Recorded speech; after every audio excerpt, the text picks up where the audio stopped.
در چهارچوبی لایحه برنامه رشد سازمان ملل متحد در جمهوری تاجیکستان مساعدت در برطرف‌سازی تاثیر اقتصادی کووید 19 توسط بهتر نمودن نیکو احوالی امکانیت‌های کار و همکاری منطقوی در وادی فرغانه زیر لایحه پیشنهاد برنامه بیزنس شاگرد تیارکنی در منطقه‌های دهاتی ولایت سوخت عملی شده ایستاده است. زیر لایحه 10 مارس سال جاری آغاز شده عملی شوی آن تا 9 سپتامبر سال 2022 در شهر و نواحی ولایت سوخت ادامه می‌کند. هدف اساسی زیر لایحه به فعالیت صاحبکاری جلب نمودن مهاجران مهنتی، بیکاران، جوانان، زنان و دختران که خواهش فعالیت صاحبکاری آغاز کردن دارند، تکمیل دادن ملکه صاحبکاری آنها با استفاده از اصولهای شاگرد تیارکنی در منطقه‌های دهات روانه کرده شده است.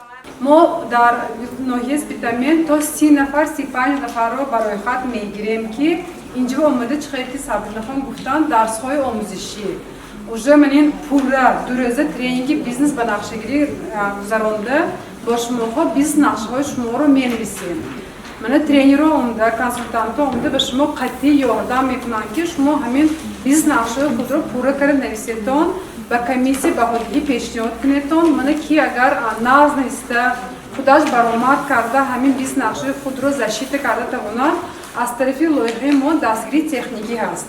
در دایره این زیر لایحه یک قطار چاره‌بینی‌های اطلاعاتی در سمت پیشبرد صاحبکاری با مانند گذرانیدن 8 معرکه اطلاعاتی، 8 لکسی‌های آموزشی یک روزه، 8 ترینینگ 2 روزه در سمت صاحبکاری و شاگرد تیارکنی، تشکیل و گذرانیدن 8 تشریف‌های کاری با کارخانه‌های تجارتی، گذراندن ماستر کلاس‌ها برای بلند برداشتن ملکه صاحبکاری مهاجران مهنتی، بیکاران، جوانان، زنان و دختران، تشکیل نمودن جای‌های کاری برای آنها به نقشه گرفته شده است. 20 نفر فعال‌ترین اشتراکچی بینی‌های آموزشی از جانب زیر لایحه با دستگیری تکنیکی سرفراز گردانیده می‌شوند. گروه مقصدناک لایحه را مهاجران مهنتی، بیکاران، جوانان، زنان و دختران سن سالشان از 18 تا 45 ساله از منطقه‌های مقصدناک ولایت سوخت تشکیل می‌دهند که در حد اول نه کم از 560 نفر آنها به معرکه‌های اطلاعاتی جلب کرده می‌شوند.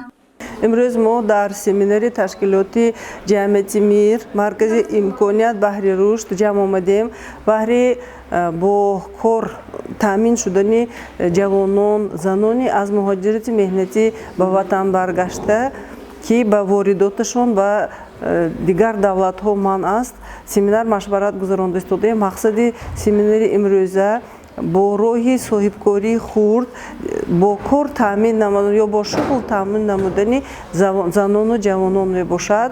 زیر لایحه در چهارچوبی لایحه برنامه رشد سازمان ملل متحد در جمهوری تاجیکستان مساعدت در برطرف‌سازی تاثیر اقتصادی کووید 19 توسط بهتر نمودن نیکو احوالی امکانیت‌های کار و همکاری منطقوی در وادی فرغانه عملی کرده می شود.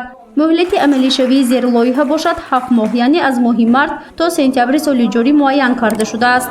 گزارش فرزانه شمسی و اعظم رحیمов برای برنامه اطلاعاتی خبر.